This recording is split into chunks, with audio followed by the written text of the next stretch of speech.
What's going on, guys?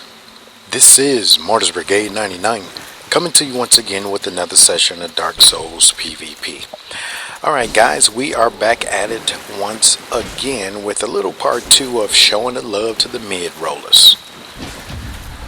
Alright, so today is the 10th of November, and before I continue on with the dialogue involving mid-rolling, I'd like to go ahead and just spend maybe a couple short minutes, well, not a couple minutes, not a couple short minutes, but a few short minutes on talking about today's network test.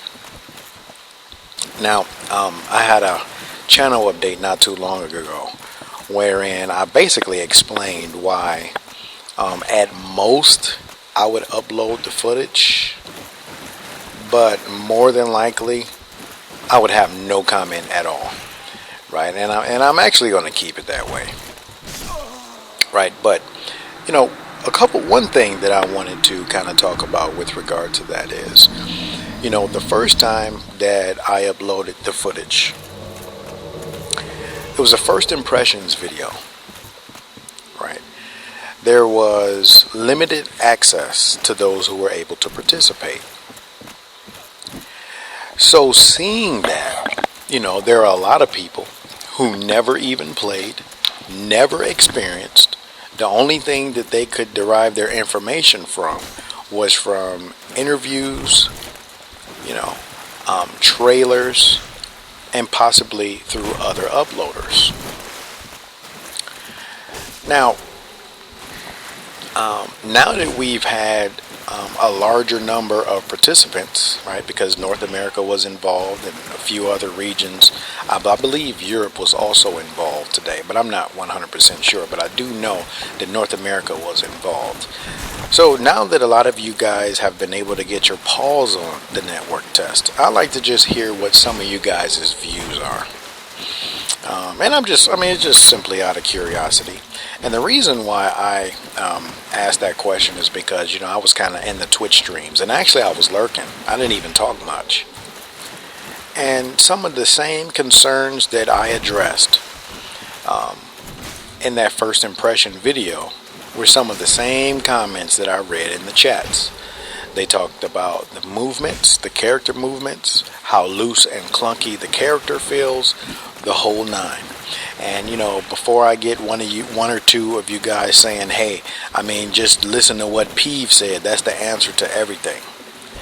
Actually, this time around, as I said in the channel update, I actually increased my agility, right? I increased it pretty significantly during those 3 hours. And the only thing I'll say to that is it operated exactly the way I thought it would operate. Though it was a slight difference. I used a knight character and I raised my agility to 26. Was I able to flask faster? Sure was. Was I able to parry faster? Sure was. Was I able to raise my shield and defending faster? Yes, I was. But did it remove the clunky feel to the character? At least in my opinion, no it didn't. Right? But that's just me. And there are a few other things that basically is still consistent with the first time that I played the game. You know, but at the end of the day, it is what it is. You know, I had a few invasions, and you know, just like I said the first time, there are a lot of basically who could stun lock who the first, right? Basically, was how a lot of the PvP matches resulted. Another thing, for the most part, I think a lot of the technical aspects to PvP that we experience currently in Dark Souls, you know, to the extent that things are similar to what they were during the network test, is going to be a lot less technical and a lot more button mashing for the most part. But you know, there's a lot of people who are confident, and I read all the time where people say, hey dude, things will change between now and then, which I don't know where they get such a just such a definite statement from, because in other words, just because there's 4 months left doesn't mean that it will change. It doesn't mean that. All it means is there's 4 months till release. And at most you can say, well, there's still room for improvement. That's the most that you can say. But you can't say that it will change, nor can anyone say that it will stay the same. And that's the reason why certain things are concerns. All right, but like I said before, I'll go ahead and leave it at that. I'd love to go ahead and read some of your comments with regarding the experiences, some of you guys' personal experience, and I only want to hear it from the guys who were able to experience it. I don't want to hear anything from you guys that have listened to videos and listened to other commentaries, but you haven't played the game yourself. Because watching someone else play and listening to someone else's opinion without having first-hand experience, I mean, it's almost a person who never rode a bike trying to give me tips on how to get better at riding it. You don't even know how to balance a bike, so how are you going to give me tips on anything? So that's about it with regard to that. Alright, so let's go ahead and dive right on into the mid-rolling commentary. So, last time, we were just basically talking about a few suggestions, for a lot of guys who like to mid-roll. And, I read some of the comments, and some of the people were saying, for the most part, you can still be viable and you don't have to fast roll and all like that. And yeah, it's true. No one argued that anyone had to fast roll. Just like most things, it's just a preference for a lot of people, right? Me personally, I like to fast roll. I don't like the Darkwood Grain Ring, and I'm not even talking about fighting against it. I don't like using it, right? Because once again, although it's just a personal preference, the reason why I don't like to use it is because I really feel like I'm not playing well if I think that I'm skipping out of hits. In other words, I don't really think I'm learning how to dodge anything if the equipment that I'm using give me a lot of iframes. Alright, so just me personally, I like to stay on my toes. If I roll at a bad time, or if I'm not timing my attacks correctly, I want to be punished. Right? Because as long as I'm being punished, if I'm rolling wrong or something like that, at least it'll teach me how to improve with my dodging. Right? So, and that's just with the Darkwood Grain Ring. So like I said before, people just simply have preferences. I like the fast roll. I do not like the Darkwood Grain Ring, whether I'm facing it or using it. And I'm working on getting a lot better with the medium roll. And actually, I'm pretty decent because, some of the suggestions that I offered you guys in the previous video are a lot of the things that I practice myself. I'm a lot more patient. I try to time my attacks more, and when I can, I apply the pressure. So that's enough with regard to that. Now, a few other things. One thing that I would suggest, and actually this is not limited to mid-roll. This is also limited to, well, not limited, actually let me take that back, I'm kind of wording that wrong. This is not limited to mid-roll. It can apply to any roll. One thing that is really important, especially when you're dueling, kind of like maybe you're in the MLB and you're running into the same individuals over and over again, is to really study your opponent. I cannot stress that enough. And this is what I mean. A lot of these guys that I play, and actually that kind of ties into two subjects, so I'll try to tackle both of them at the same time.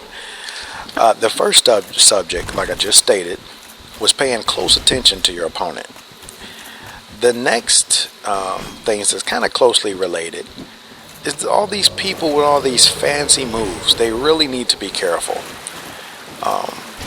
So I'll just go ahead and discuss both of those things. First off, one thing about a lot of the guys that I play, they're really experienced, right? You have the lag stabs, the Bruno skates, the skitless,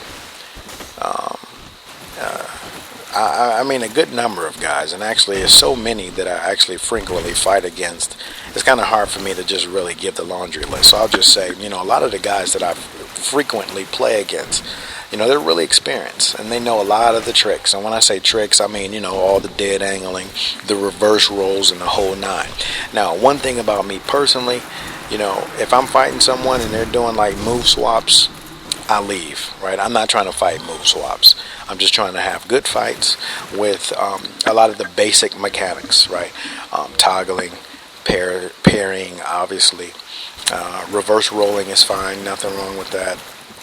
If you decide to do ring swaps, I mean, I don't have a problem. But, don't say anything to me if I start using my Hornet ring.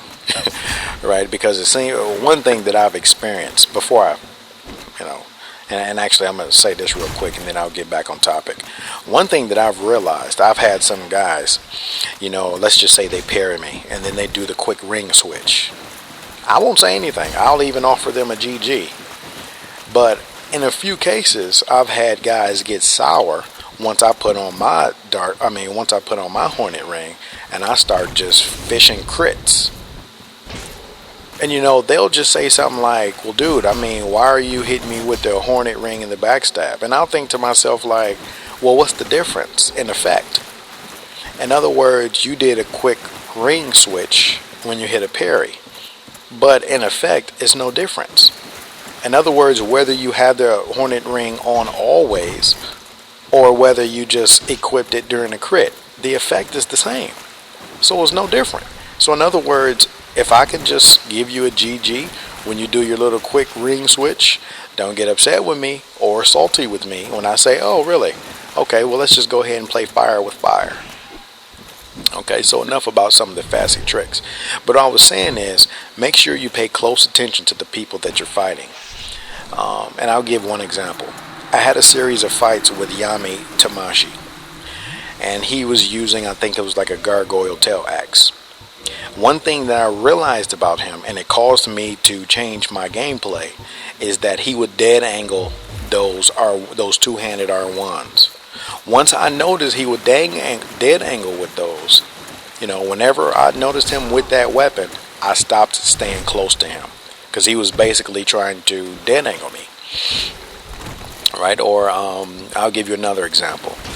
Hipper Souls. Shout out to Hipper Souls. One bad habit that he has, and it's just my own observation. He's a great player. But one bad habit that he has, at least when he plays against me, he does a lot of run-up parries. A lot of them. And when I play him and I notice he does that to me a lot, I always equip the Claymore. And as soon as he runs up to me, I dead angle with the two-handed Claymore R2s. Right? Because wherein he think he's going to parry me, I basically inflict damage, which prevents him from parrying, but it allows me to hit him. Right? So, I remember when I had my Battle of the Uploaders against good old Hipper Souls, that's what I noticed. I said, you know what? This guy's always doing this run-up parry with me, so I know what I'll do against that. I'll go ahead dead angle with the two-handed Claymore R2s. If I didn't really pay attention to what he was doing, I might not have thought about a countermeasure. Right? And, another thing with these reverse rolls, a lot of these guys that I fight, I mean, they're just like reverse rolling all the time. Now, I don't have a problem with reverse rolls. But what I'm saying is when you notice that these guys are doing a lot of reverse rolling, you really have to be patient. Because what I notice a lot of them will do, like they'll roll, like they'll do a regular roll, and then they'll just try to reverse roll immediately after that for the BS. And because I know that's what they're going for in most cases, I just reserve myself. Like in other words, I'll notice them roll once and then I'll back up instead of proceeding forward, because I know that once they roll once and they try to immediately reverse roll into backstab after that, I know they're trying to hit me in the back. So when I back up, it prevents them from doing that, and a lot of times I'm able to inflict damage. Right? So paying close attention to your opponent really makes a lot of difference. One last example, you'll get a lot of guys with the Claymores, and usually beginners do this.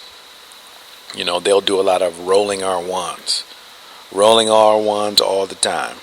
Okay, well, if you're just playing and just notices that he's doing it all the time, instead of saying, you know what, here's a pattern, let me go ahead and take advantage of it, well, you would probably miss a lot of parry opportunities, right? So, I just say all those things to say, and this is regardless of what type of rolling you're doing. Make sure, especially if you're paying attention, especially if you're playing the same guys all the time, pay close attention to study your opponent. Study their tactics, study if they're trying to dead angle you, study if they're run up parrying you all the time, study if they're reverse rolling you all the time. And if they're doing these things, find a countermeasure. Right, now, another thing that I would suggest for a lot of you guys, and keep in mind, like I've said plenty of times before, there's a lot of pros who have their own opinions. Maybe my commentaries are not for pros, right? But I do know that there are a lot of people, perhaps beginners, and maybe even some intermediate, who some of these pieces of advice may be helpful to them. All right, so if you're a pro in the comment section just ready to be like, Brigade, you don't know what you're talking about, all that nonsense, have at it, bro. Right, my commentaries are not for everybody, but hopefully there are some people who will find this information useful. Now, here's another thing. For a lot of you guys like to do a lot of tricks, you guys need to understand that you cannot do tricks on everybody, right? Because you'll have guys who, let's just say, they try to do that parry, that bow bait, where they pull out the bow and then they parry real quick. Listen, you guys need to understand, when you're playing against experienced people, not everybody's going to fall for that nonsense. Case in point, I'll get some guys who will still, no matter how long they know I've been playing, will still try to hit me with that bow bait. But guess what? I know how to counter that. And I always think to myself, like, dude, did you really think I was going to fall for that?